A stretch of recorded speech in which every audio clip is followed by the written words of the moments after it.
My name is Catherine Holloway. I'm 69 years old. I was a nurse for 42 of them. ICU, trauma, geriatrics. You name it, I've worked it.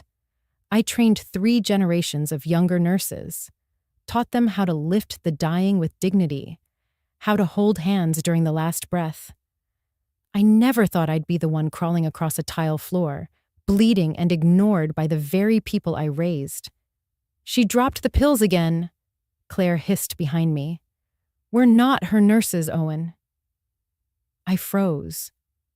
The words sliced sharper than the fresh wound on my hip. I had been trying to get up, slowly, carefully, from the couch when the pill bottle slipped from my fingers and scattered across the floor. Blood spotted through the gauze beneath my nightgown. My legs still felt like cooked noodles.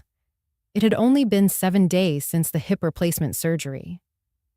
I reached out, slow, shaky, and caught myself on the coffee table. Claire and Owen were in the kitchen. I could see their shadows through the frosted glass. They didn't come, not even when I whimpered. She's doing it on purpose, Claire snapped. She wants us to feel bad. Emotional blackmail. Don't, Owen muttered. Don't start. I wanted to cry, but I didn't. Instead, I gritted my teeth and lowered myself onto my elbows. My hands trembled as I reached for the bottle. One pill rolled under the cabinet, another toward the dining chair. I shuffled across the floor like a ghost with bones. I could feel the stitches tug at my side. Still, they didn't come. They were my son and daughter-in-law, my only family left. And they looked at me, like a burden. I had delivered him with these same hands, rocked him through fever, stayed up through every college application night while his father drank himself numb in the garage. I never asked for help, never demanded anything until now. Now, when I truly couldn't walk. I had trained nurses to care for strangers with more compassion than this. I used to say, the first rule of nursing is to see the person, not the condition. But Claire, who once smiled at me over mashed potatoes, saw only a nuisance now. And Owen, my son, my baby boy, had said nothing. My fingertips finally touched the bottle. I pulled it toward me. The floor was cold. My hip throbbed. Still, I said nothing. Instead, I looked at the phone on the coffee table, a few inches away. I let out a slow breath and reached. The screen lit up in my hand. There were only 2 numbers I needed. One for the bank, one for the lawyer. I didn't flinch, didn't shout, didn't announce anything. I just dialed. First, I called the bank. Yes, this is Catherine Holloway. Please lock all accounts immediately. Yes, all disbursements. Effective now. Then I called Mr. Silverman. Hi, I need that clause activated. The one about the deed transfer. Give them 48 hours to vacate. I looked at the door to the kitchen. Still no one came. They didn't know what I'd just done. They thought I was still crawling. Let them. My name is Catherine Holloway. I was a nurse. I am a mother. And today, 7 days after surgery, I stood up. Not on my feet, but in a way they'll never forget. I held the phone with both hands. My fingers trembled a little. Not from fear, not anymore, but from the raw ache that comes after you finally decide you've had enough. I looked toward the kitchen. They were still arguing about dinner, like I wasn't inches away from bleeding through the gauze. They forgot to change. Like I hadn't raised him, like I didn't even exist. I had 2 calls to make, just 2, and after that, there'd be a before and an after. The first number was muscle memory, the bank. Hi, this is Catherine Holloway. I need to freeze all accounts I co-hold with Owen Holloway. The woman on the line paused. I'm confirming your identity, ma'am. That won't be a problem. I answered every question with calm precision. Social Security, verification phrase, old address. I could still recite them even if I had just scraped myself off the floor. I want all auto debits stopped, all joint cards frozen. I'll be coming in next week to restructure access entirely. May I ask if something has happened? The voice asked gently. I looked at the corner of my sock, still damp with blood. I smiled faintly. Yes, I said. I woke up. Call ended. That was the first. It took less than 5 minutes. But it was enough to cut off the gas, the weekly grocery fund, the cable, and their gym memberships. Everything they'd casually routed through my retirement checks like it was God-given. Let me be clear. This wasn't revenge. I wasn't punishing them. I was simply turning off the faucet. I wasn't a nurse anymore. I wasn't a patient. Today, I was the one giving the orders. The second call was to Mr. Silverman, the lawyer I'd trusted since the day my husband died. He picked up on the first ring. Catherine, how's recovery? Eye-opening, I replied. I need to activate the clause we discussed, the property title, the clause about occupancy rights. I want them out. Effective when?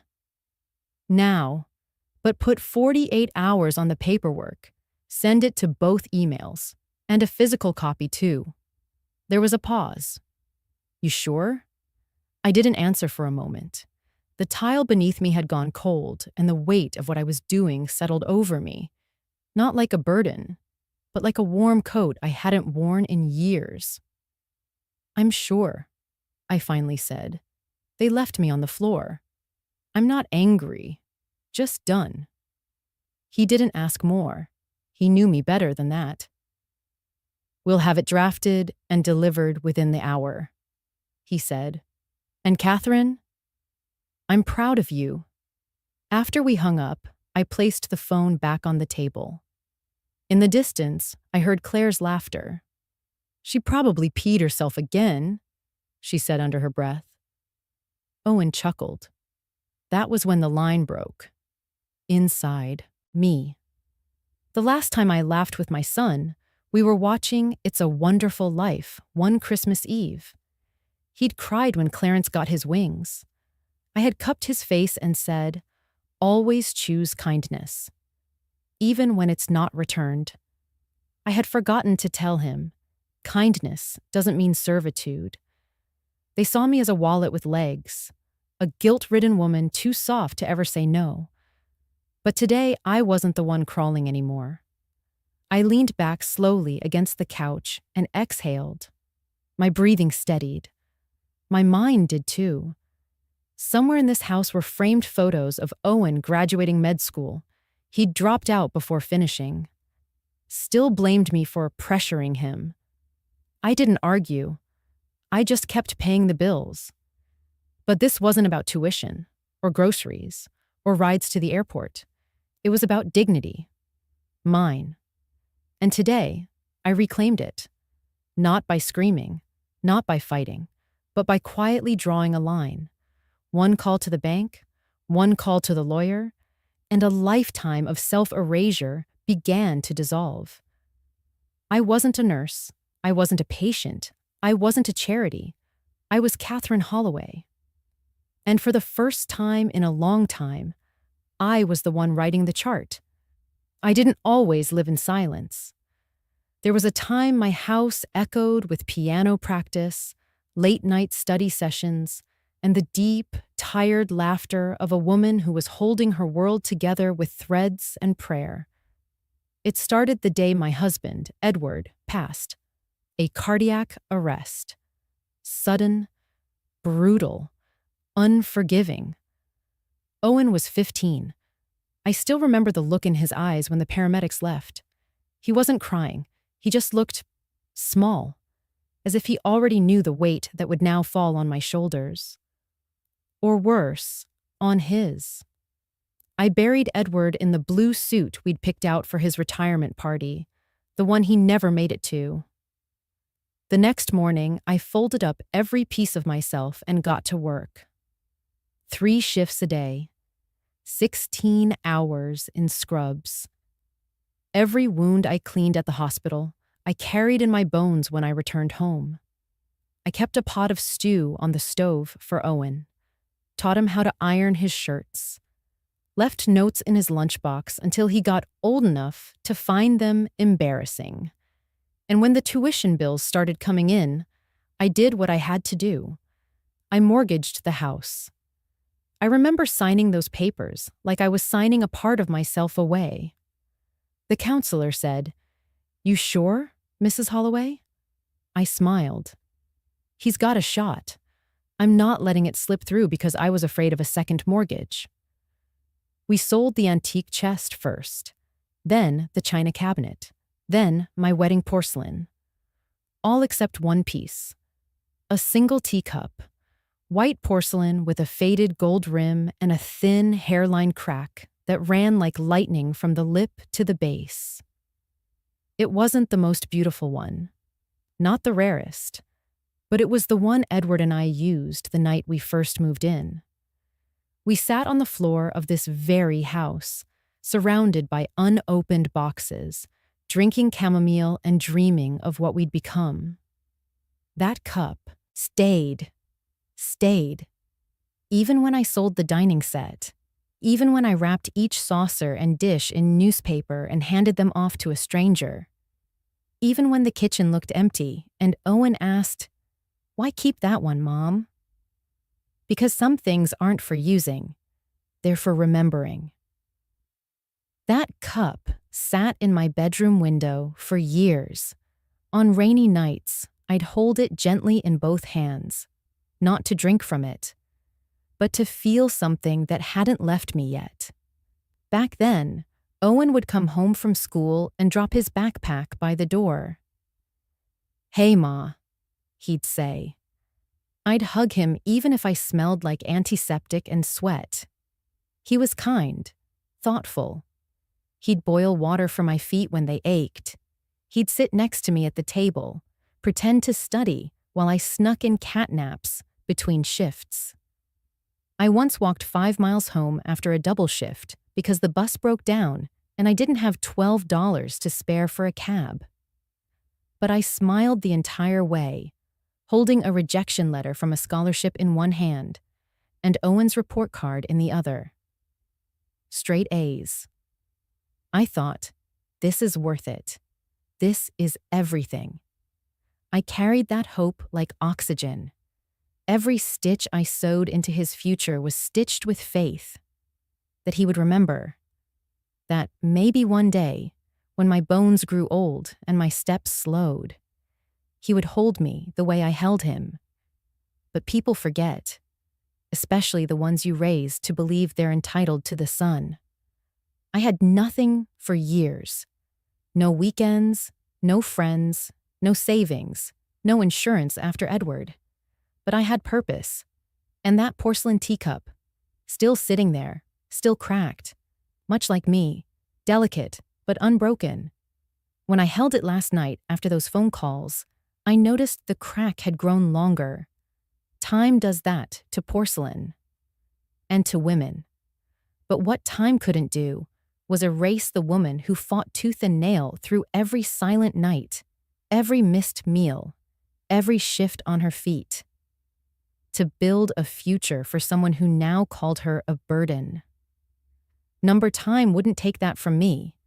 Neither would they. Because even if I was down to one teacup, one working hip, and one breath of dignity left, I'd spend it wisely. Not to beg, but to remember. I still remember the first time Owen brought Claire home. She was composed, poised, her blouse tucked in just right, not a hair out of place. She smiled when I opened the door, but her eyes were like scalpels, sharp, assessing, cutting through everything with clean, clinical precision. I thought, she's impressive. She's going to make him stronger. Back then, I was still working long shifts. I had laugh lines etched into my face, arthritis blossoming in my knuckles, and that teacup still sat by the window, catching the light like it too, was waiting for something new. Claire took off her shoes at the door without being asked. She folded her hands in her lap and complimented my stew, though she only had 2 spoonfuls. When Owen left the room to take a phone call, she turned to me and said, "He talks about you a lot. It's clear he owes you everything."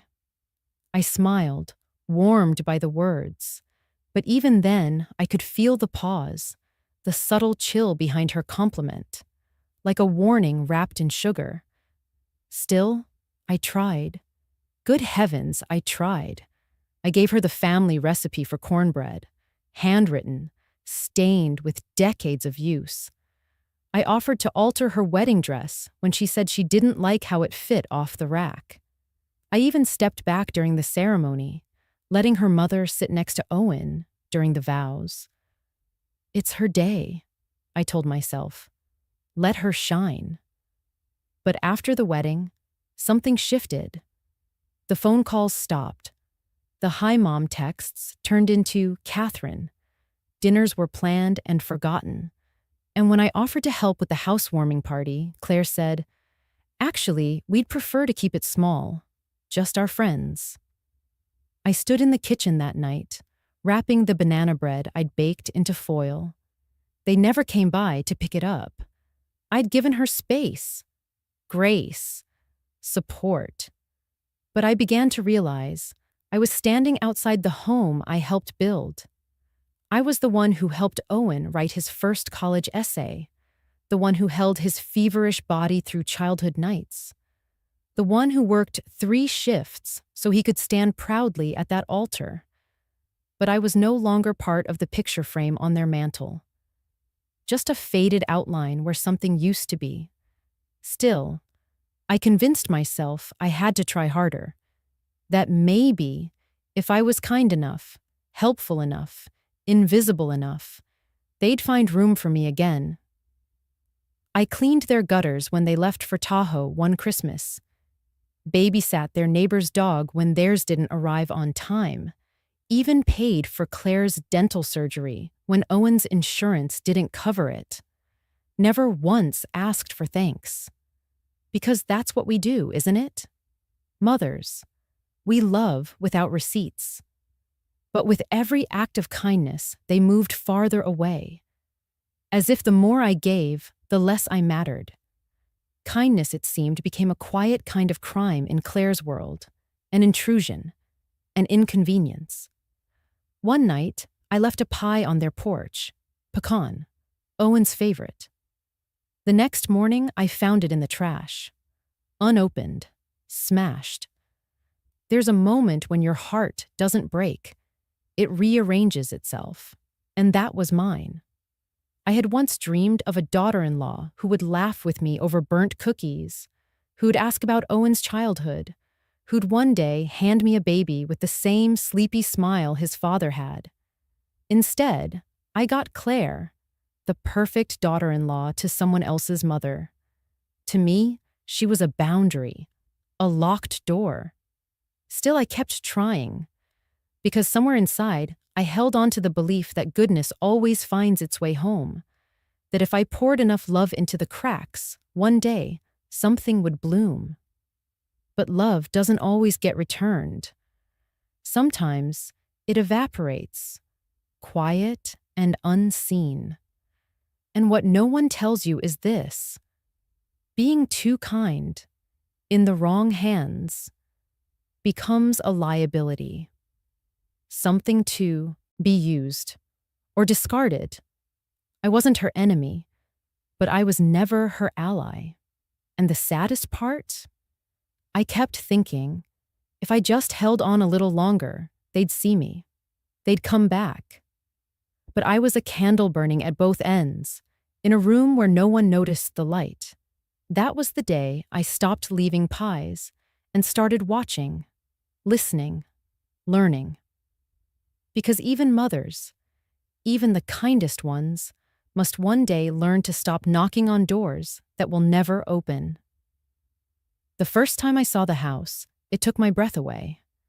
Cream shutters, a wraparound porch, Light poured through the tall windows like it had been designed for Sunday mornings and blueberry pancakes. "This is it, Mom," Owen said, his arm wrapped proudly around Claire's waist. "This is the one." We stood in the gravel driveway, and Claire held the real estate brochure like it was a map to the life she always believed she deserved. At the time, they were just a little short on the down payment. Not much, just enough to lock the dream behind a closed door. Owen was working a startup job with irregular pay, and Claire was in between marketing contracts. So they came to me. I didn't hesitate. I had a retirement bond that had just matured. I cashed it quietly, wrote the check, and handed it over with a kiss on the cheek. But Claire said, "We want you on the title just to help us qualify. It'll make the loan process smoother. You won't have to worry about anything. We'll take care of it all. It's just paperwork." I smiled. She was always so composed when she asked for things. Not a hint of entitlement, just matter-of-fact efficiency. That made it feel less like a favor, more like a formality. So I signed. Of course I signed. What mother wouldn't? It was never about ownership for me. It was about helping them build a future, helping them build a home. They moved in that spring. I helped unpack boxes. I hung up their first set of curtains. Claire insisted on silk, not polyester. "Cheap fabric makes the whole house feel tired," she said, half laughing. I nodded, though my own curtains had been stitched by hand during my nursing school years. Cotton, fading, but still good. They hosted their first Thanksgiving that year. I brought my sweet potato casserole, the one Owen used to request on his birthday.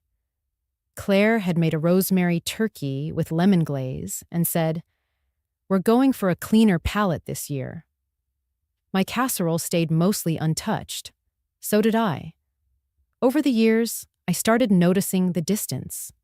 Subtle at first. Claire would text instead of call. "Let us know before you drop by," she wrote once.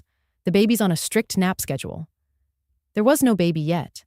The house began to feel curated, sterile, like a magazine spread. Nothing out of place. No toys, no mismatched mugs, no throw blankets with memories. One day, I noticed the title had changed. Owen was still listed, but my name was gone. I asked Claire about it, gently, cautiously. She looked up from her tablet and said, "Oh, that. We refinanced 2 years ago. Didn't want to bother you with the paperwork. You said you didn't want to be involved financially anymore, remember?" I didn't remember saying that, but I remembered how my hands shook the day I signed the first papers and how no one asked when they were taken off. I said nothing. I just nodded. It was her way.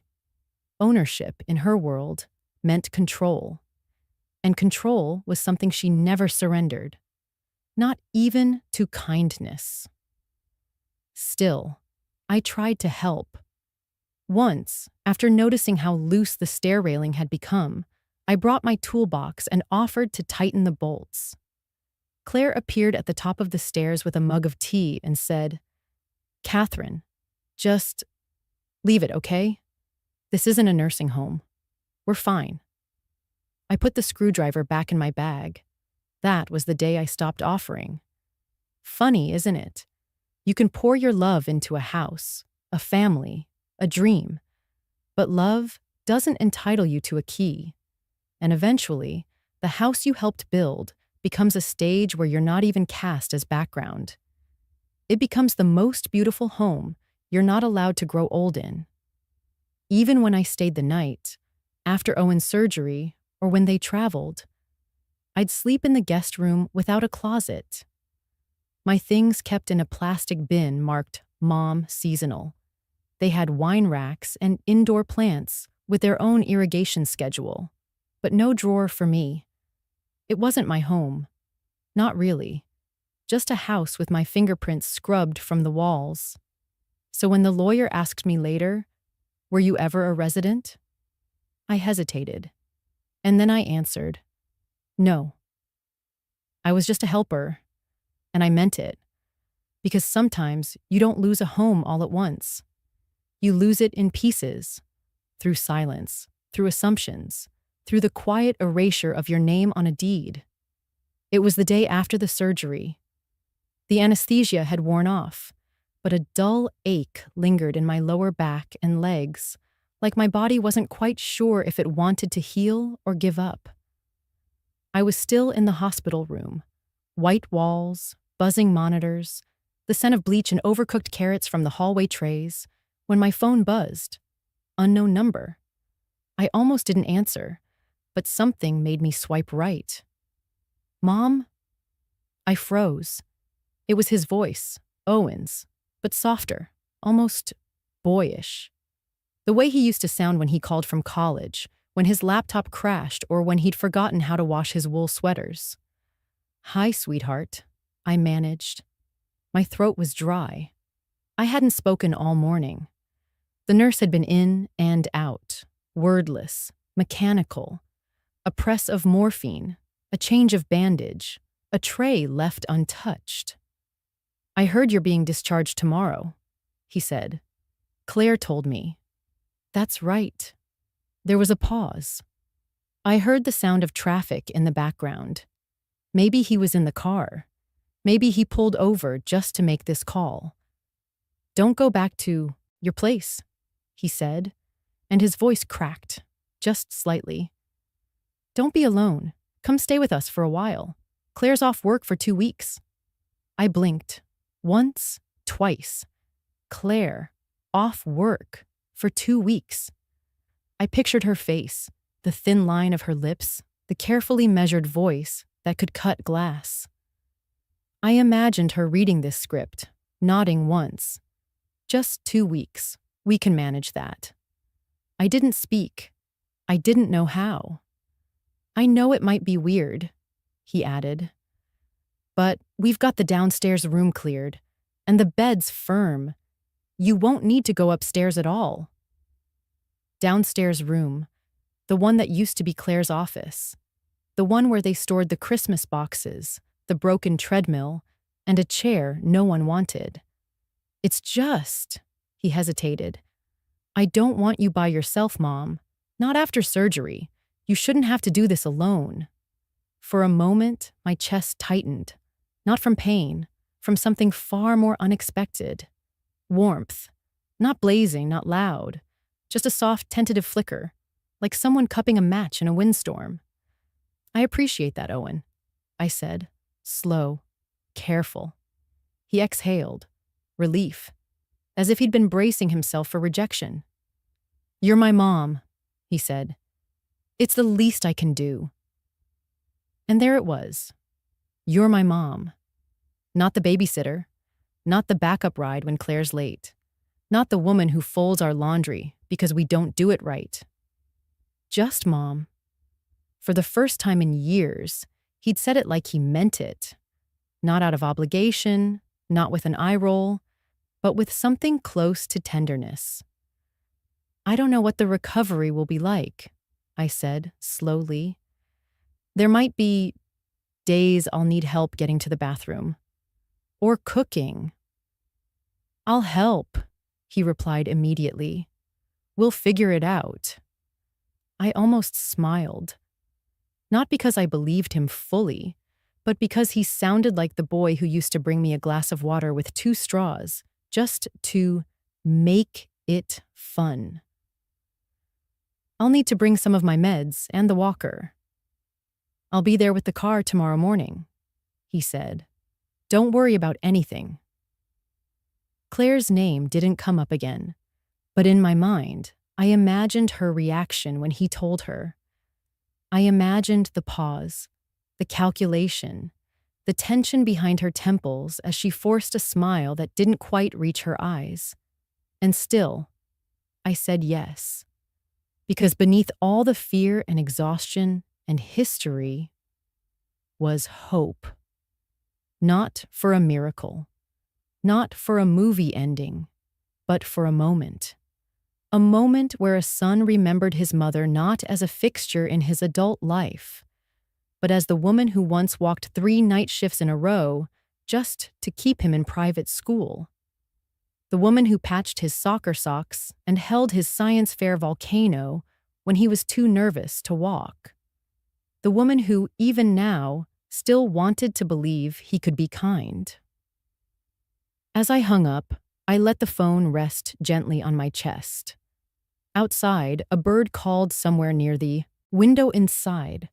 My fingers brushed the nurse call button, but I didn't press it. I closed my eyes. And for the first time in weeks, I didn't feel entirely alone. The first morning back at Owen and Claire's house, I woke up alone in the downstairs room. There were no footsteps, no voices, only the hum of the refrigerator down the hall and a faint draft under the door that whispered like an unwanted guest. My walker leaned against the nightstand, right where the nurse had helped me place it during discharge. Claire had barely spoken at the hospital. She'd signed the release forms quickly, eyes on her phone. Her smile never quite landed in her eyes. Owen had carried my small bag in. "You'll be fine here, Mom," he'd said, patting the armrest. "Claire even cleaned this room for you." I wanted to ask, did you? Or did she? And what did it cost her smile to do it? But I kept quiet. On the nightstand was a paper schedule, times typed in 12-point Arial, printed without ceremony, pain meds at 8 a.m. and 2 p.m., antibiotics at noon, bowel softeners at night. Underneath, in Claire's handwriting, "Stick to this. Don't skip. I won't chase you." At 8:15, no one came. By 8:30, I used the walker to inch my way to the kitchen. The pills were laid out in a weekly plastic sorter beside a glass of room-temperature water. No note, no breakfast, just the silence of polite obligation. Claire came in 10 minutes later in her Peloton gear, glistening with sweat, earbuds in. She looked at me as if surprised I was standing. "You should have waited. What if you fell?" she said, opening the fridge. "I didn't want to be a bother." "You're recovering," she said flatly. "Not helpless." I nodded, unsure how to respond. That became the rhythm of the week. Day 2, reheated soup left on a tray. Day 3, Owen left at dawn for meetings, returned late, kissed the top of my head as if that counted as presents. Day 4, I asked for a second pillow. Claire blinked and said, "We're already out of clean ones, sorry." Day 5, no one remembered I had a follow-up call with the surgeon. I took it alone. Day 6, the heat in the downstairs unit stopped working. Claire told me to just bundle up a bit. Every day, I moved a little slower. Not from the surgery, but from the frost that began to settle around my ribs. There were no questions like, "Are you warm enough? Is the pain better today? Do you want some tea?" Just the sound of dishes, closed doors, a television muffled behind upstairs walls. That Friday night, I shuffled slowly into the living room just as Claire was stacking dishes into the dishwasher. "I noticed my pill schedule says 8 p.m. tonight, too," I said softly. She didn't look up. "It's already on the tray." I didn't see it. She turned, her eyes sharp, voice clipped. "It's next to your water bottle, like every night." A silence stretched between us. "The kind that pinches more than it heals. I'm grateful you opened your home," I said carefully. Claire closed the dishwasher with a loud snap. Then she said it. Cold, precise, surgical. "You know, Catherine, maybe we should have talked about this. Honestly, you probably would have been better off in a rehab center. They have nurses, ramps, bedside buzzers. This house isn't built for that. We work, we're busy. I stood there, one socked foot inside the kitchen tile, the other still on carpet, like I hadn't yet entered the place fully, like I didn't belong on either side. I understand, I said, quieter than I meant. She softened, just slightly. It's not that we don't care, but this isn't a nursing home. I nodded, but the words stayed. This isn't a nursing home. As if caring for someone who raised the man she married was a burden to be managed, a temporary inconvenience, a checkbox to clear. Later, when I lay back in the too-firm bed with my knees propped on a rolled towel, I stared at the ceiling and counted every crack in the paint. One for every sacrifice, I thought. One for every night shift. Every skipped lunch to save tuition. Every time I told myself they'll see me if I just keep giving. I closed my eyes. Somewhere above, the floor creaked, Claire pacing, Owen maybe pouring himself a glass of something. No one came down. No one asked if I was in pain, or if the stairs had haunted me, or if the dream of being part of this family had slowly begun to turn cold in my hands. It was the morning of my 10th day in the house. The ache in my hip had settled into a dull, heavy throb. Not unbearable, but loud enough to remind me I was no longer 30, no longer a nurse in white sneakers briskly walking from bed to bed. I was now the one moving inch by inch. And I had to go to the bathroom.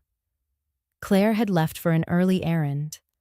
Owen was still asleep upstairs. And I told myself I didn't need to bother anyone. I'd made it to the bathroom alone the day before, hadn't I? The hallway was quiet as I inched my way from the guest room. I gripped the walker with one hand, and with the other, I reached for the edge of the hallway table for support. That was my mistake. The leg of the table wobbled. I lost my balance. In one terrifying blink, my left knee buckled, and I fell hard against the doorframe. Not to the floor, thank God, but hard enough that I bit my lip from the jolt, and the healing incision on my hip screamed in red-hot protest. I gasped. I froze there, half draped against the frame of the bathroom, one hand still gripping the edge of the table like a lifeline. I could feel warmth through the side of my hospital gown. I didn't need a mirror to know the wound had started to bleed again. Still, I didn't call for help. I waited. I breathed. I pressed my palm to the wall, stabilized myself, and slowly, carefully, lowered onto the toilet. Everything in my body throbbed, but I clenched my jaw and forced myself to hold steady. By the time I emerged 5 minutes later, Claire was standing in the hallway, holding her phone and glancing at her watch. She wasn't dressed yet for work, but her tone was already in office mode. "What happened?" she asked, narrowing her eyes at the red smear on my gown. "I slipped a bit," I said. "Just needed the wall for balance." She sighed, exasperated. "We have a meeting downtown at 9. I told you yesterday not to try walking without someone here." I opened my mouth to explain, then closed it. Claire wasn't finished. "If you hadn't tried to do it all by yourself," she snapped, "we could have been on time. Owen's supposed to lead the presentation." Her words hung in the air, heavier than my steps. There it was. Not, "Are you hurt?" Not, "Let's check the wound." Not even, "Do you want to sit?" Just frustration. Just schedules. Just the inconvenience I had become. I looked at her then. Not as my daughter-in-law. Not even as family. But as a stranger I once imagined would care. "I'm sorry," I whispered. But inside, something cracked. I had helped hundreds of patients walk again after hip surgery. I'd lifted them, bathed them, cleaned them when they couldn't move. I'd sat by them when they cried from shame. And I had never, not once, made them feel like a burden. Now here I was, 69 years old, wearing a bloody gown in my own son's hallway, being spoken to like a child who had ruined a field trip. The irony wasn't lost on me.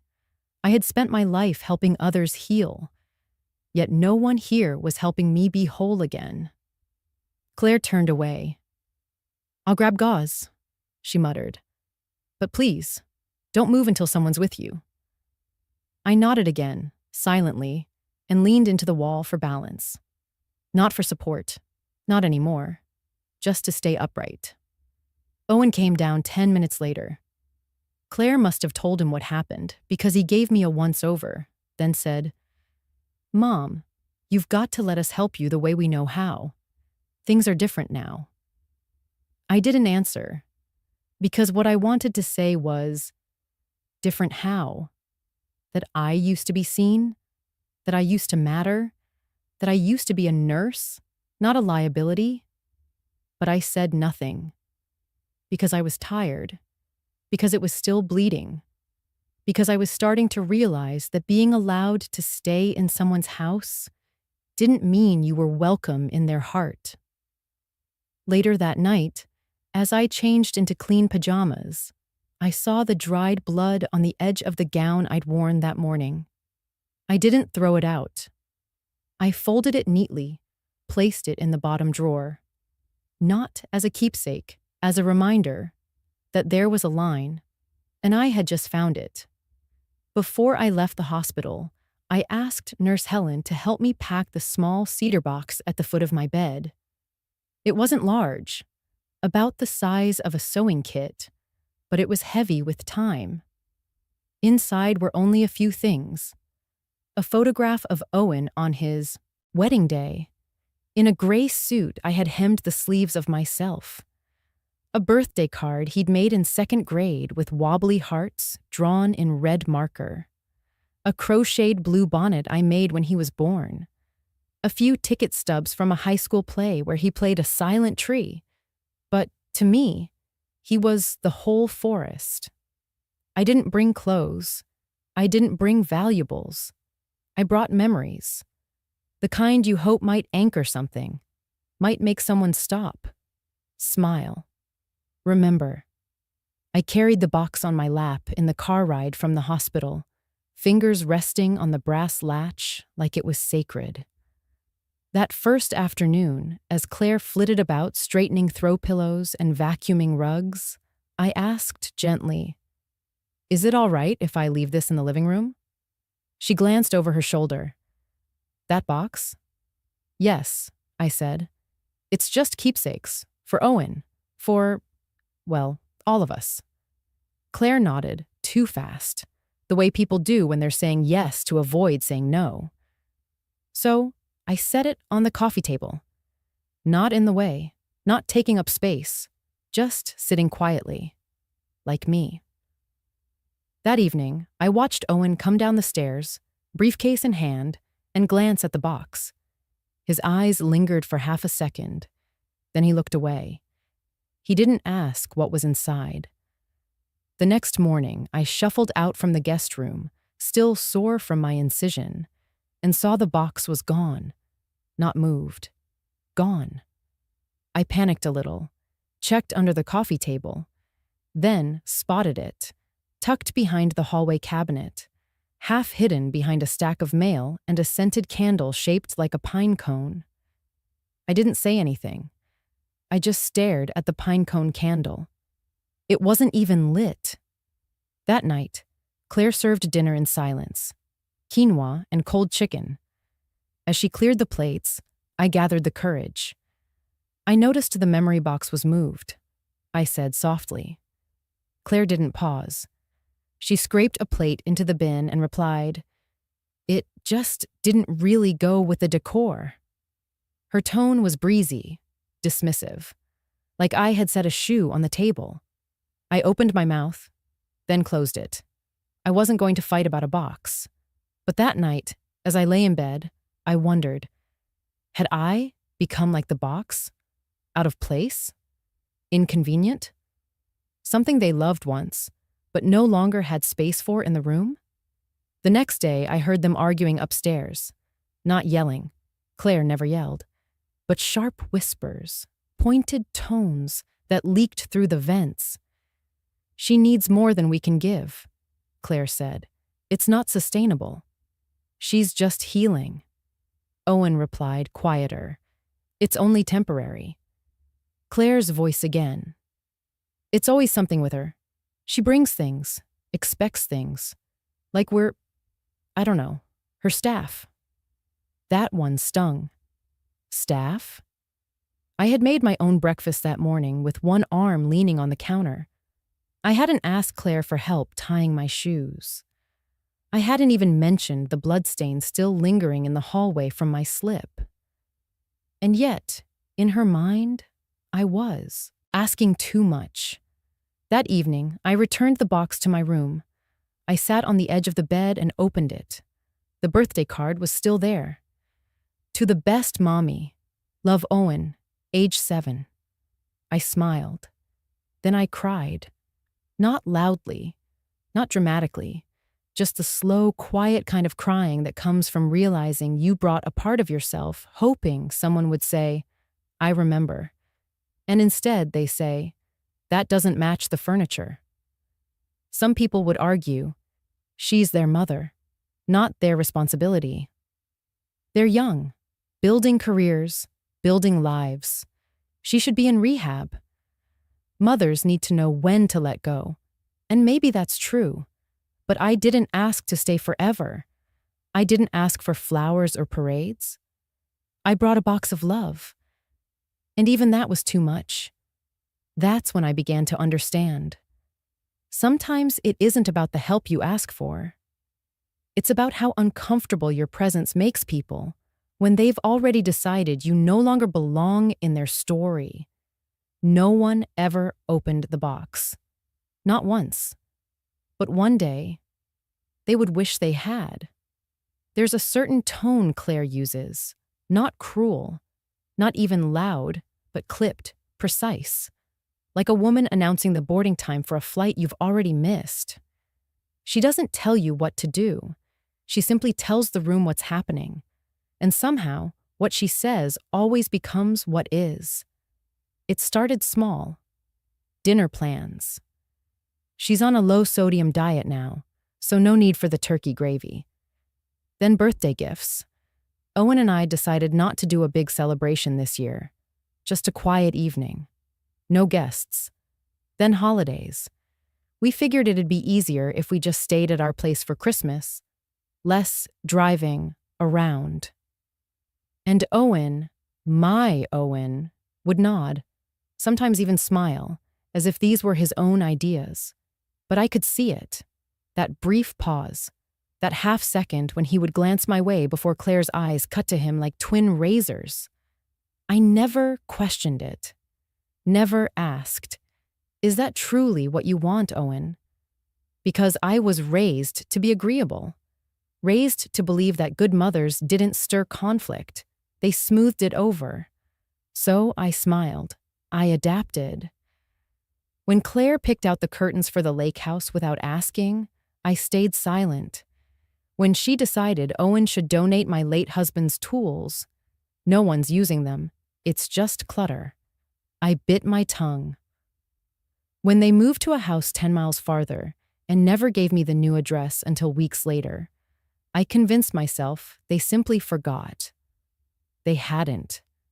But denial is a warm place to rest when the truth feels too cold. I remember once, about a year ago, sitting across from them at brunch. Claire mentioned they were thinking of getting a dog. Before I could even open my mouth, she added, "Don't worry, Catherine. It'll be a hypoallergenic breed. No shedding. We know how sensitive you are." I blinked. I hadn't said anything. She had preemptively dismissed me. I realized then I didn't need to be told no anymore. I was simply never asked in the first place. It's a strange kind of erasure. Not loud, not cruel, but steady, like rain slowly warping the wood of a front porch, until one day you fall right through. I'd become someone to be managed, not included, a fragile item on a shelf they dusted when guests came over. And Owen, he would sometimes squeeze my hand at the door, say things like, "Thanks for being so understanding, Mom." But he never once asked, "How do you feel about this?" Claire had a way of folding him into her logic, of making her decisions sound like they came from both of them, even when they didn't. She and I talked, and we think it's better if we skip Thanksgiving this year. Just need some quiet time.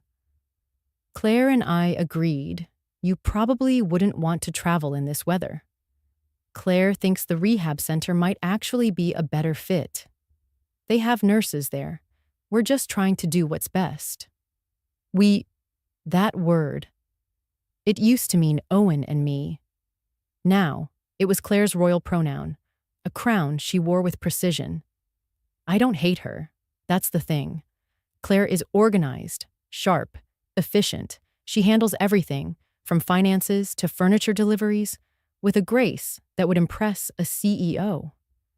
But somewhere along the way, I stopped being someone she wanted to include. I became someone she needed to contain, and I let it happen. Because every time I wanted to push back, I thought, if I say something, Owen will be caught in the middle. If I disagree, I'll be seen as difficult.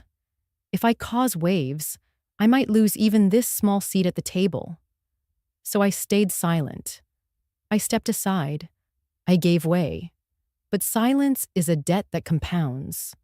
And now, lying in this guest bed with my body stitched together and dignity unraveling one thread at a time, I can't help but ask, how many times did I shrink myself to keep the family whole, only to find I'd disappeared? I thought endurance was love. I thought flexibility would earn me closeness. I thought if I kept the peace long enough, eventually I'd be welcomed in. Not as an obligation, but as a person who mattered. But love that only exists when you're quiet isn't love. And peace that comes at the cost of yourself isn't peace. I once believed that if I just gave a little more, I could hold the family together. But I never asked, who was holding me? Owen once told me he wanted to be a doctor. He was 10, his voice still soft around the edges, still clumsy with certainty. He had drawn a lopsided heart with red and blue veins shooting out like fireworks and taped it to the fridge. "I'm gonna save lives like you, Mom," he said proudly. "Only I won't faint when I see blood." I remember I laughed so hard I nearly dropped the dish I was drying. He had caught me once, years before, sitting in the break room at the hospital with my head between my knees after a gruesome trauma case. I hadn't known he'd remembered. That night.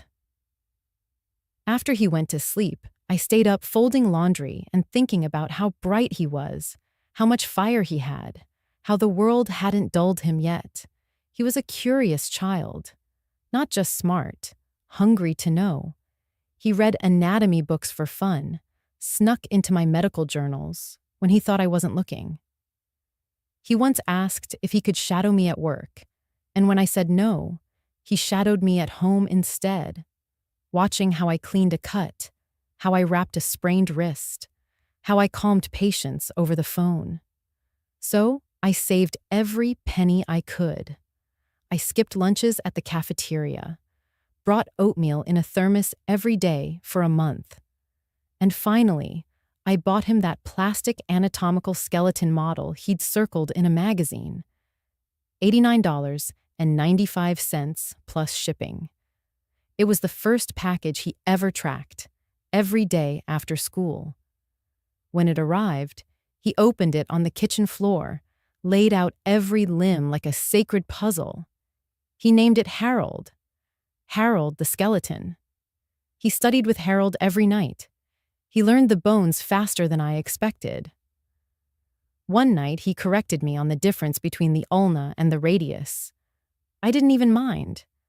I hoped, that one day he'd wear the white coat I never got to wear full time, that he'd walk across the graduation stage with me in the audience, holding back tears, that he'd become someone who didn't just want to help, but did. And for a while, it seemed that way. He got into pre-med. He had the grades, the charm, the drive. Then Claire entered his life. She wasn't cruel, not then, just polished, efficient. The kind of person who asks you how you are, then doesn't wait for the answer. Owen softened around her. He deferred more, questioned less. Slowly, Harold moved from his desk to the closet. Then the books stopped arriving. Then the lab coat disappeared from the back of his door. I asked once, gently, "What happened to medicine?" He shrugged. "Claire thinks law school makes more sense. Less messy." Then he kissed my cheek and changed the subject. I didn't push. I told myself, he's a man now. Let him choose. But it wasn't his voice I kept hearing when decisions were made. It was hers. And now, as I lie here recovering in a house that isn't truly mine, surrounded by schedules I didn't approve and silences I didn't cause, I ask myself, when did my son forget he wanted to heal people? And how did he become someone who watched his wife treat his own mother like an inconvenience and said nothing? He wasn't raised like this. I didn't raise him like this. There was a time when Owen couldn't stand to see me tired. He'd pour me juice after my night shifts, rub lotion on my cracked hands. Once, when I had the flu, he made toast so burnt the smoke alarm went off, but he was so proud. He said, "You always take care of people. Let me do it for once." That boy? He's gone. Or maybe not gone, just buried. Buried under polite compliance, under the weight of a marriage where silence keeps the peace and complicity keeps the calendar clear. Sometimes I still look at him and search for traces, a glance, a sigh, a wince. Some hint that the boy who named a skeleton Harold and wanted to save lives is still in there, that he knows this. This is not the mother he dreamed of honoring. But all I find is distance, a measured tone, a son who refers to his own mother in the third person when explaining to Claire, "She's fine, don't worry about it." I once believed that if you poured enough love into someone, they'd always carry it, that it would stick, anchor them, protect them from forgetting where they came from. But sometimes, love is like the bones in Harold's plastic frame, disassembled, packed away, still whole, somewhere, but unused. And I wonder, if I could reach the child version of Owen now, would he be proud of the man he became? Or would he too ask, "When did we start leaving Mom behind?" The knock on the door wasn't loud, just 2 short raps. Firm, measured, like everything Jonathan ever did. He stepped inside carrying a black leather briefcase and the kind of silence that only lawyers bring. Professional, restrained, necessary. He nodded toward me, not warmly, but respectfully. "Mrs. Holloway," he said, "we'll make this as efficient as possible." He sat at the dining table, the same table Claire had once declared too bulky for modern taste. The same table they now used to place delivery containers instead of real meals. Jonathan unlatched the case. The click of the metal locks echoed far too loud in that quiet room. It made me flinch. He laid out the documents one by one, smoothing the edges with his palm like he was preparing surgical tools. The language was precise. Asset protection, power of attorney reversal, temporary housing terms, escrow reallocation, Each page felt colder than the last. He spoke as he worked. In the event of full recovery, we proceed to Part B. Otherwise, your legal interests remain intact. Click. Flip. Sign here. Your primary residence is no longer jointly accessible. This will ensure control returns fully to your name by Wednesday. Click. Initial here. I watched his pen move like a scalpel. Clean, sharp, no emotion. And yet, I felt everything. My hands trembled as I reached for the first page. It wasn't from fear, not exactly. It was the weight of doing something for myself. For once, for decades, every form I'd ever signed had been for others. Consent forms for Owen's school, medical waivers for patients, loan applications with Thomas's name on top, grocery store memberships with Claire's preferences. Even the check I wrote for their wedding had her name listed first. But this document didn't list Owen. It didn't list Claire. There were no, for the sake of family clauses. No language about shared decisions. It was just me, my name, my rights, my choice. Jonathan paused when he saw me hesitate. His eyes met mine, not unkindly. "You don't have to rush," he said. "But you called me for a reason." I nodded slowly. Yes, I had called. I had picked up that phone after Claire slammed the dishwasher shut, and Owen muttered something about needing space. I had called after spending 6 nights replaying my son's silence and his wife's contempt. I had called the moment I realized the love I'd poured into them had become permission for them to forget I existed. So now I picked up the pen. The ink moved like a whisper. I signed my name with careful strokes. Catherine Holloway, not just a mother or a nurse or someone's background character, a person, a woman, a life of her own. Page 1, then 2. I pressed harder on the 3rd, as if imprinting it into more than just paper. By the 4th, my signature no longer shook. Jonathan continued. "There's also a transfer order for the funds you mentioned. It will bypass the joint account and route directly to your secured trust." He slid the paper across the table. "Once you sign this, no one can touch it but you." I stared at the figure. The numbers blurred for a moment. Not because I didn't understand, but because I did. That money?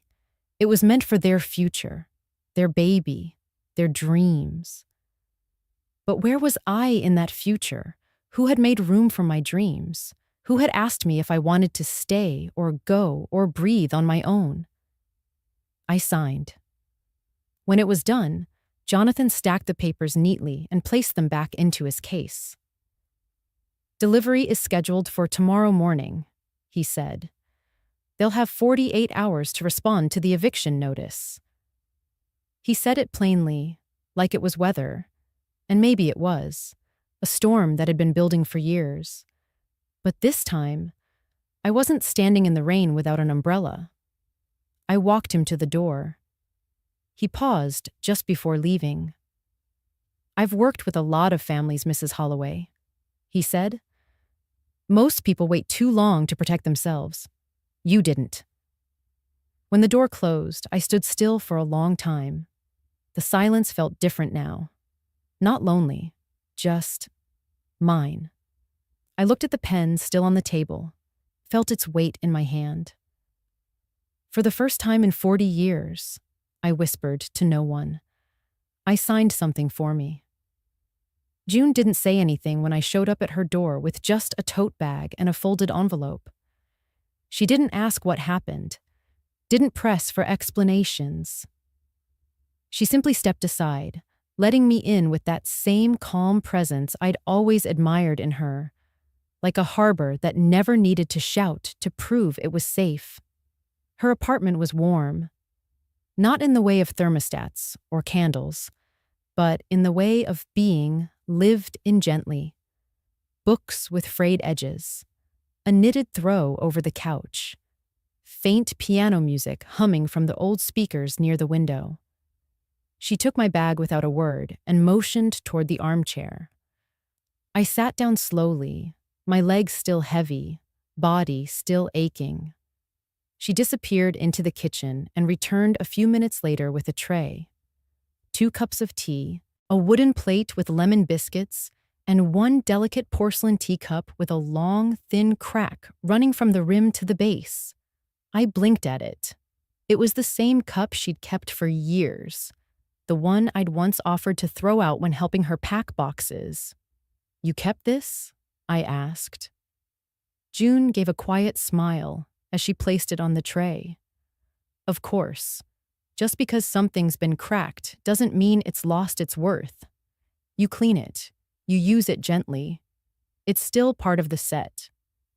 She sat across from me, pulled the knitted throw over both our laps, and pressed play on a soft playlist. Ella Fitzgerald, drifting like a lullaby through the space. Still, she didn't ask anything. She just let me be. It wasn't until the second cup of tea that she finally spoke, eyes watching the steam rise from her cup. "I lived with my daughter for 5 years, you know." I turned toward her slowly. I hadn't known. "I moved in after Richard passed," she continued. "Thought it'd be temporary. Just until I figured things out." She paused. 5 years later, I was still there, making myself smaller, telling myself I didn't mind the little things. She took a sip. Her voice didn't tremble, but it had that softness, the kind that comes after grief has already burned through all the loud. It wasn't one moment that broke me. It was the slow erosion, the way she'd speak over me during dinner, the way her husband would roll his eyes when I asked for the TV remote, the way I'd be the last one to find out they were hosting guests. I swallowed. "They never told me to leave," June added. "But they didn't have to. They just stopped making space." She looked at me then, gently but directly. "I don't blame them. I blame me. I stayed too long. I kept thinking if I just held on, they'd remember who I was to them." She set her cup down carefully. "But love without boundaries turns into permission. And when people think you'll never leave, they stop trying to make you want to stay." I didn't realize I was crying until I felt her hand wrap around mine. It was warm, steady, the kind of hand that knew how to hold silence like a gift instead of a burden. "I thought I was doing what mothers do," I whispered, "staying, being useful, forgiving." June nodded. "We all do, until we don't." She stood, went to the kitchen again, and came back with a small dish towel. She gently wiped the tear from my cheek like I was a child. Then, she picked up the cracked teacup and held it to the light. "You know why I kept this one?" I shook my head. "Because it reminds me that healing isn't always about fixing things. Sometimes it's about honoring them. This little crack?" She traced it with her finger. "It's where the light gets in." We didn't speak for a while after that, just sat, listening to the music, the quiet clink of cups, the soft tick of the clock in the hallway. I looked around, at her home again. Not grand, not expensive, but hers. Every object had a story. Every corner had care. And somehow, I realized, this was the first place in months where I didn't feel like I had to prove I deserved to exist. No expectations, no judgment, no schedule of medications taped to the fridge. Just me, June, and the cracked teacup between us, whole in its own way. And for the first time in what felt like forever, I let myself lean back, close my eyes, and breathe. It came in at 6:12 a.m. I was sitting at June's tiny kitchen table, hands wrapped around a mug of warm oatmeal tea, staring out her window as dawn filtered through the blinds in soft gray stripes. My phone buzzed once, then again. Claire, this is how you repay us? You were here 1 week. 1 week, and you've already torn this family apart. The words cut clean, precise, like a scalpel. I sat still for a long while, reading and rereading it. There was no greeting, no concern, no, "How are you feeling?" Just blame. A cold verdict typed in clean font. Not a single question. As if my presence had been a kind of toxin. As if all the years I spent stitching this family together could be unraveled in 7 days. By merely existing. June was still asleep. Her place was silent, but kind, like a sanctuary that didn't rush you into reaction. So I didn't reply. 10 minutes later, the second message came. Owen, Mom, I need to talk. That was all. No punctuation. No, hi. No, I'm sorry. Just a 4-word summons, like I was still on call.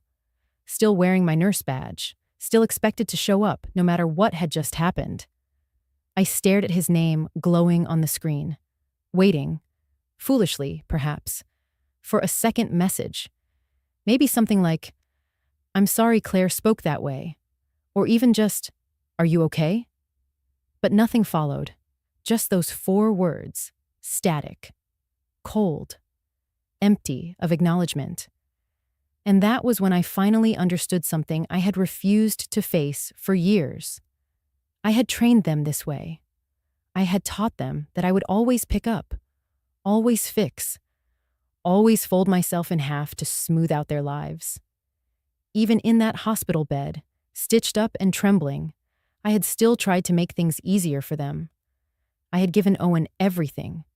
My strength, my body, my silence. And now, I was supposed to feel guilty for finally saying no? No, I didn't reply. I let the message sit there, unread, not as punishment, but as proof. Proof that I could, at long last, choose myself without explanation. Because silence is not aggression. Silence is not manipulation. Silence is not cruel. Sometimes, silence is simply the last place left to stand when every word you've spoken has been turned against you. I closed my eyes and whispered to no one, "I'm not disappearing. I'm protecting what's left."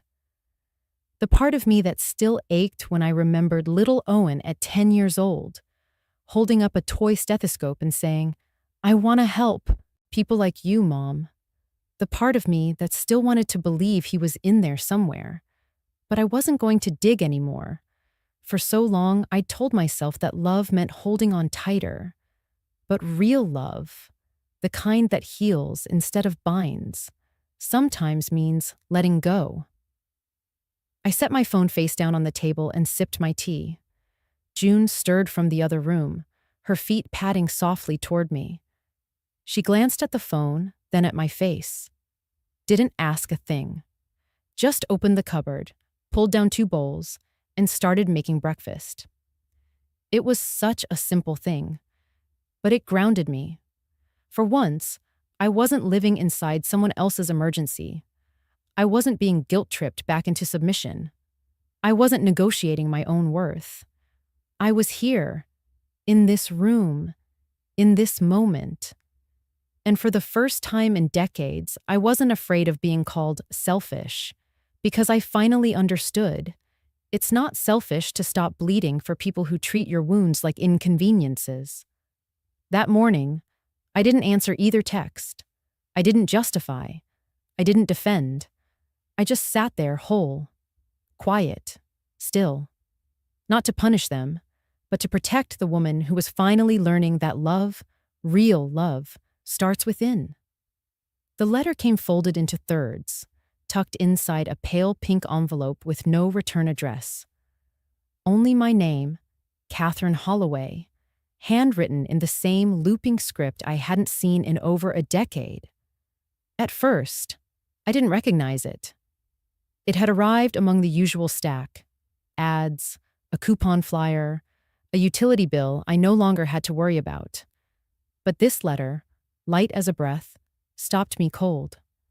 I brought it inside and placed it on the table beside my tea. June glanced at it, then at me, raising an eyebrow. I shook my head, unsure. No idea. It wasn't until I saw the closing salutation that I remembered. Ella. She had been just 23 when she joined the ward. A new nurse, fresh out of school, all nerves and sharp elbows. I'd seen something in her, a fragility she tried too hard to hide. Ella wasn't just green. She was drowning quietly, behind a smile. One night, long after visiting hours, I'd found her in the medication room, sitting on the floor, back against the wall, hands shaking. "I can't do this," she had whispered, tears streaming. "I'm not like you. I'm not strong like you." I didn't lecture, didn't offer cliches. I just sat beside her, let her cry. Then I pulled out a mini pack of crackers I kept in my coat pocket and said, "If you're gonna have a breakdown, you better at least eat something salty with it." We laughed. It was small, but something shifted in her after that. Ella stayed, grew, became one of the best nurses I'd ever worked with. She even started training new hires, called me her ward mother. We lost touch after I retired, and now, this letter. I opened it slowly, smoothing the creases. Her words poured out in blue ink, written like a conversation we'd never gotten to finish. "Dear Catherine, it's been over 10 years, but not a week has gone by without me thinking about you. I heard through someone at the hospital that you had surgery recently. I don't know where you are now or who's taking care of you. But I hope, God, I hope you're being loved the way you loved others. You probably don't even remember all the things you did for me. But I remember everything. I remember the night you sat on the floor beside me when I wanted to quit, and probably worse. You were the only person who didn't try to fix me with advice. You just stayed. That moment changed everything. You helped me stay alive, Catherine. I don't know how to say thank you for that. So I'll just say this." I paused. My throat thickened. I could already feel the end of the letter approaching, and yet I wasn't ready for it. "Now it's your turn. Please, don't save anyone else. Save yourself. With all my love, Ella." That's when I broke. The tears came before I could stop them. Not loud, not gasping, just slow, full, steady. They ran down my cheeks and landed on the paper like tiny echoes, because Ella didn't know what I'd just been through. Didn't know that. A week ago, I was still convincing myself that Owen's silence was my fault, that Claire's cruelty was my burden, that walking away meant failure. She didn't know that I had signed documents that morning severing my home from theirs, that I'd stayed up the night before rereading old voicemails, hoping to find one kind word I had missed. And yet somehow, her words landed exactly where I needed them. It was as if the universe, in its quiet mercy, had sent me a hand to hold through the fog. I folded the letter slowly, carefully, like it was sacred. Then I placed it inside the little wooden keepsake box June had given me to keep things that matter. Next to it, I laid one of my old nurse ID badges. And then, without thinking too much, I whispered, "Thank you, Ella. I think I'm finally going to try." Not for revenge, not for validation, not even for closure, but for the woman who once sat beside a broken girl on a cold hospital floor. Because kindness didn't need a reason. That woman deserved to be saved too. The first time I wrote my will, Owen was still in college. He had just passed his MCATS, and Claire was still that sweet girl who used to call me Mrs. Holloway with a nervous smile. I remember sitting with the lawyer, pen in hand, proud of how the future looked. My only son would carry our family's values forward: kindness, compassion, sacrifice. Back then, I gave him everything: every cent, every share, every ounce of security I had saved across 40 years of double shifts, missed meals, and patched uniforms. It made sense then. But now, the future looked different, and so did I. It was a Thursday morning when I met with Jonathan again. He arrived right on time, as always, briefcase in one hand and a stack of revised papers in the other. We sat at the kitchen table in June's warm little sunroom, the scent of lemon tea drifting through the air. He didn't ask what happened. Didn't need to. He simply opened the folder and slid the new draft toward me. "You're sure about this?" he asked gently, eyes scanning mine. "Once we file it, it becomes legally binding." I nodded. My fingers trembled slightly as I reached for the pen. But my heart? My heart was steady for the first time in years. The first clause was simple. 50% of my total estate shall be directed to the Catherine Holloway Foundation for Nursing Education, with the mission to fund scholarships for young women pursuing nursing degrees in underserved communities. It felt right, not dramatic, not vengeful, just right. Nursing had saved me. It gave me purpose, stability, dignity. And even when my own family made me feel invisible, the hospital halls had reminded me that I mattered. Let someone else's daughter feel that too. The next clause made my eyes blur for a moment. 10% of my estate shall be granted to Ms. Ella Ramirez, RN, currently practicing in Washington State. This gift is given in faith, with gratitude, and in recognition of her compassion and resilience, so she may continue to light the path for others. I smiled through the sting in my chest. Ella had no idea I was doing this. She'd never asked for anything, but that was precisely why she deserved it. She reminded me of the part of myself I thought I had lost, the younger Catherine, who held bleeding hands and whispered, "You're not alone." I imagined her receiving the letter from my lawyer one day, the way her hands might shake, the way she might sit down slowly, stunned.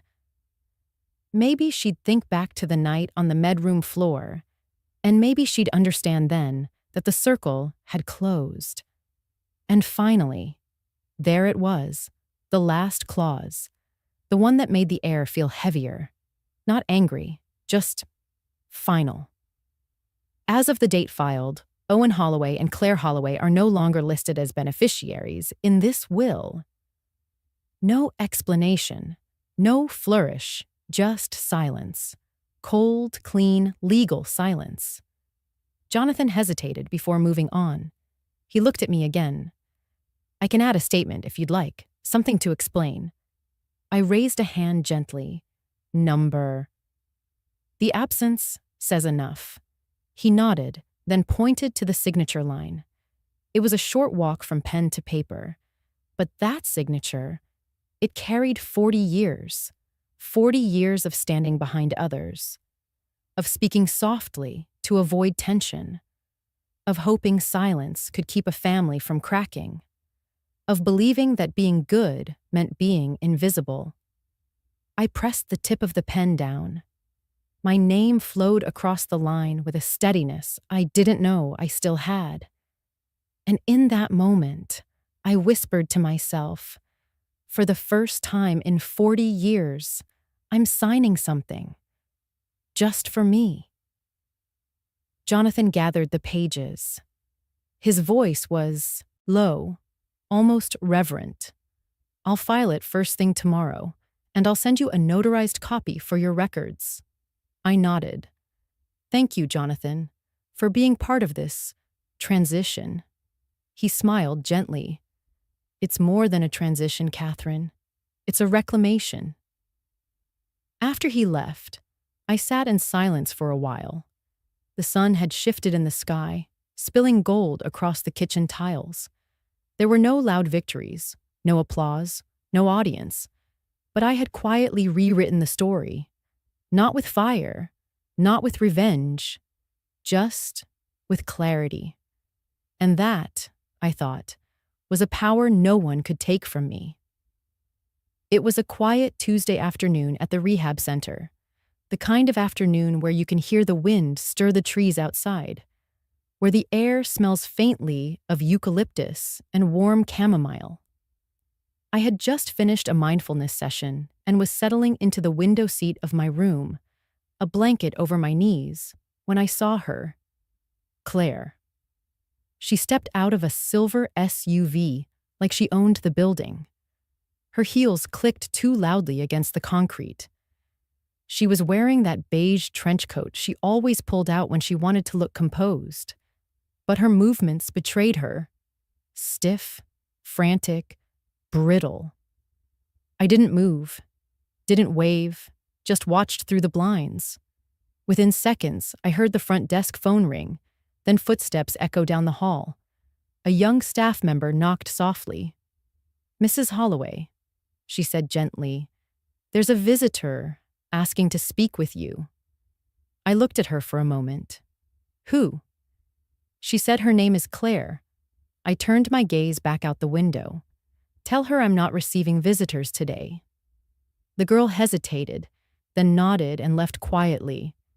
From my room, I couldn't hear the exact words, but I saw Claire's face shift. Shock first, then disbelief, then something darker. Her lips moved in rapid bursts. Her arms gestured wildly. And then, the yelling began. "You think you can hide here, Catherine?" Her voice rang out over the parking lot like a siren. Sharp, angry, piercing the gentle peace of the place like a stone through glass. I saw one of the nurses come out and gently say something to her. Claire snapped back loud enough that I could make out fragments. "Mother-in-law or not, she can't ignore me forever." We took care of her. We opened our home. The door shut again. A moment passed. Then another. And then, "You can't just erase us, Mother. You can't choose to unmother your own son." Her voice cracked. "You can't choose not to love us." I still didn't move. She couldn't see me from where I sat. But I saw everything. Her chest heaving. Her mascara beginning to smudge. Her hands clenched like fists that couldn't find anything to punch but air. A different staff member, a tall young man this time, walked out and spoke firmly but calmly. "Ma'am, we've already told you. She's not accepting guests today. We'll have to ask you to leave the premises." Claire glared at him like he was a fly she wanted to squash. "I'm not just some stranger," she spat. "I'm family." He didn't flinch. She's still allowed to set boundaries. Claire stood there frozen, like the word boundaries had never been spoken to her before. Like it was a foreign language, she suddenly realized the whole world had been speaking behind her back. Then she shouted one last thing. "Mother, you can't deny us forever. You can't shut the door and pretend we don't exist." And then silence. The kind that comes not after resolution, but after something cracks. I heard the car door slam, the tires peel slightly on the gravel, and just like that, she was gone. I stayed by the window for a while longer. Not to gloat, not to replay her words, but to breathe, to feel what it was like, to not open the door, because for decades I always had, even when they blamed me, even when they gaslit me, even when they offered silence instead of gratitude. I always opened, always tried, always stayed just long enough to prove I still loved them, even if they made me feel invisible. But today I didn't open that door. And that was not an act of cruelty. It was an act of survival. I whispered to myself, not with anger, but with clarity. I'm not denying you, Claire. I'm just no longer permitting you. There is a difference. Denying means rejecting your existence. Withholding permission means reclaiming mine. And perhaps, for the first time, she finally felt what it meant to be on the other side of a boundary, not drawn in sand, but in steel. I didn't hate her. I didn't wish her harm. But I would no longer hand her the key to rooms in me she had repeatedly trashed. That wasn't revenge. That was adulthood. That was healing. And as the breeze rustled through the leaves outside, and the rehab nurse brought me another cup of tea, I finally felt it. Not power, but peace. The phone rang at 8:47 p.m. I remember the exact time because I was reading a book by the window, sipping on lukewarm tea, when the ringtone, that specific ringtone I hadn't changed, cut through the quiet. It was Owen. I stared at the screen for a full 10 seconds. The name felt foreign now, not because I didn't recognize it, but because it no longer pulled at me the same way. It didn't tighten my chest. It didn't make me hope. It just rang. Still, I answered, because closure deserves a door, even if it doesn't stay open. Hello? My voice came out even, not cold, just resolved. There was a pause on the other end, and then a breath. Then another. And then the cracking sound of a grown man trying not to break. Mom. His voice trembled. I don't know where to start. Silence from me. I had learned that rushing in to soothe was no longer my job. I heard you change the will, he said quietly. Claire told me. Still, I said nothing. Let him walk this road himself. Then the words spilled out all at once, messy, raw, like a dam finally breached. Mom, I know I wasn't there the way I should have been. I know I hurt you. I know Claire. She said things she shouldn't have. But you're still my mother. You raised me. You gave everything for me. I miss you. I miss your voice, the way you always knew what to do, even when I didn't say anything. My throat tightened, but I stayed silent. Please, he said, now audibly crying. You can hate us if you need to, but please don't cut me out of your life. Please don't erase me. I'm still your son. His voice cracked. I still love you, Mom. I closed my eyes, and then I answered, softly, calmly, but clearly. Owen, you're not being erased. You walked out of my life a long time ago. This isn't about me cutting you out.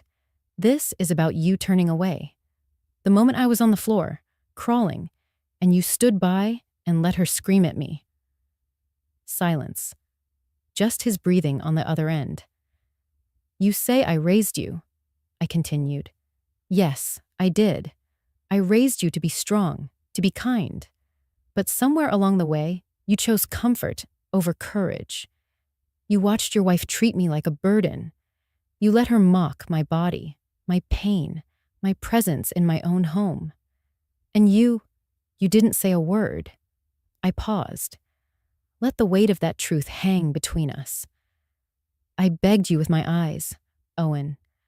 I pleaded in silence, and you turned away. He tried to speak, but I gently stopped him. I'm not angry anymore, I said. I'm tired. I'm tired of always being the one who crawls back, of always being the glue. Another pause. Then I added, with the gentleness only a mother can give, but I still love you. A sob broke on the other end. I just won't be the one to fix this, I said. Not this time. If you want to come back into my life, you'll have to walk toward it. With your feet, with your choices, with actions, not apologies. He whispered, How do I do that? I answered honestly. You start by showing up without expectation, without trying to rewrite the past, without asking me to bleed so you can feel whole again. A long silence followed. Then he said, almost inaudibly, I don't know if I can. I didn't rescue him from that truth. Instead, I simply said, then that's where we are, Owen. Not cruel, not shutting him out, just placing the weight of reconciliation where it belonged. Not in my hands, but in his. I'm at peace, I told him, and peace is a door I won't open for guilt. He cried again. And this time, I let him. Not because I enjoyed it, but because maybe for once, he needed to sit with the pain he helped cause. We said goodbye. He said, I hope this isn't the end. I replied, it's not the end. It's just no longer on my shoulders. When I hung up, I didn't feel empty. I didn't feel triumphant. I felt real. For the first time in decades, I wasn't holding the family together by bleeding quietly. I was holding myself. And as I looked out the window again, same spot, same chair, I whispered, I'm not the healer anymore. If they want to come close again, they'll have to learn how to walk toward me. I've walked far enough. I stood in front of the hospital doors, hands tucked into the sleeves of a soft cardigan Ella had once gifted me. The same entrance I'd passed through hundreds, maybe thousands of times before. But today was different. I wasn't here as a nurse. Not as the woman hunched over double shifts, skipping meals, swallowing grief with professionalism. Not as the backbone who quietly caught every falling piece in the ER. Today, I was here as Catherine Holloway, patient recovery consultant, retired nurse, widowed woman, and something I had never let myself fully be before, a whole person.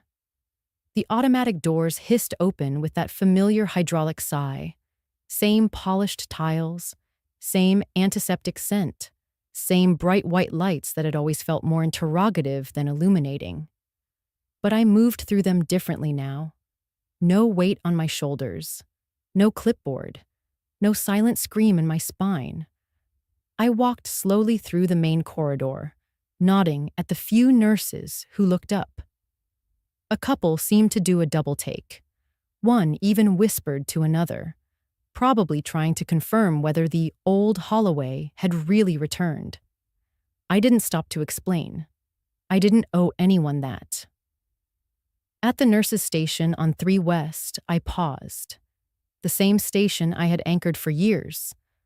I used to arrive at 5:45 a.m. sharp, set up the med cart, review notes, anticipate chaos before it even started. I knew who would try to fake their vitals, who would cry at 2 a.m., who needed an extra ginger ale without asking. But today, I was just observing, just listening, just being. Then I felt it, a presence beside me, timid, respectful. I turned to find a young nurse, couldn't have been more than 24, with nervous eyes and a nervous clipboard clutched tightly to her chest. She blinked twice before whispering, "Excuse me, ma'am? Are you Catherine Holloway?" I gave a soft nod. Her face lit up, awe blooming like sunrise. I'm sorry," she stammered. "It's just, Ella talks about you all the time. She says you're the reason she became more than just a nurse. That you saved her life. That you're a legend." The word sat in the air. Legend. It almost made me laugh, because not too long ago, another girl, my own daughter-in-law, called me something entirely different. Deadweight. Nuisance. Too old to help. My eyes softened as I looked at the young nurse. She reminded me of Ella when she first started. Heart on sleeve, questions in every breath, still unsure whether compassion would survive the bureaucracy. Tell Ella I said thank you, I said gently. She's here, the nurse said, beaming. She's on a different floor now, but she made sure we all knew you were coming back. Said we'd be lucky to work alongside you, even for a minute. I smiled, not out of pride, but out of something quieter. Peace. I made my way to the consultation room. It was simple. 2 chairs, a circular table, and a big window that actually let the sun in. My new post. I wasn't here to run IVs or prep for codes. I was here to sit across from patients and tell them, I've been where you are. You're not alone. You're not broken. To offer presence, not just solutions.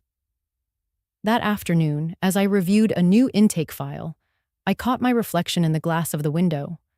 Not the hospital-grade mirror from before, but a softer one, framed by light and time. Hair grayer than when I'd left, lines deeper, but eyes clearer.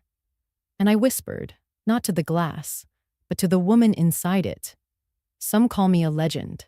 Some call me a burden. But only I get to decide who I am.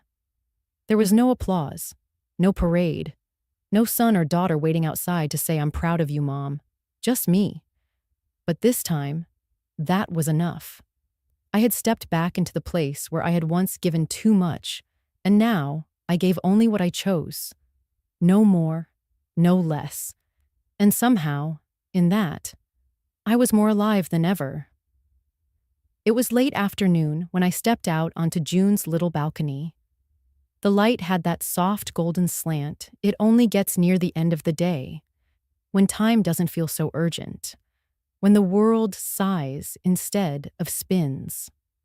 The trees in her courtyard swayed gently, their leaves rustling like a lullaby meant for grown women who had carried too much for too long. I had my shawl draped over my shoulders, the one with frayed edges and a faint lavender scent I couldn't name. In my hands was the same chipped teacup June always gave me. A hairline fracture ran from the rim down to the base, but it never leaked. She once told me it reminded her of me, flawed, yes, but whole. I set it down gently on the small round table beside my weathered leather-bound notebook. That notebook had traveled through years of my life. It had soaked in tears and coffee, had been opened during night shifts and sleepless dawns, had once held grocery lists. And now it held something better: silence and peace. The sliding door creaked open behind me, and I heard June's light footsteps. She didn't speak right away. She never rushed the quiet. Eventually, she lowered herself into the chair across from me. She didn't bring a teacup of her own, just herself, her presence. I picked up my cup, held it with both hands. The ceramic was warm from the tea, and the warmth seeped gently into my fingers, into the tired corners of me. June watched me for a moment, then asked in her calm, low voice, "How do you feel today?" Her question didn't press. It invited.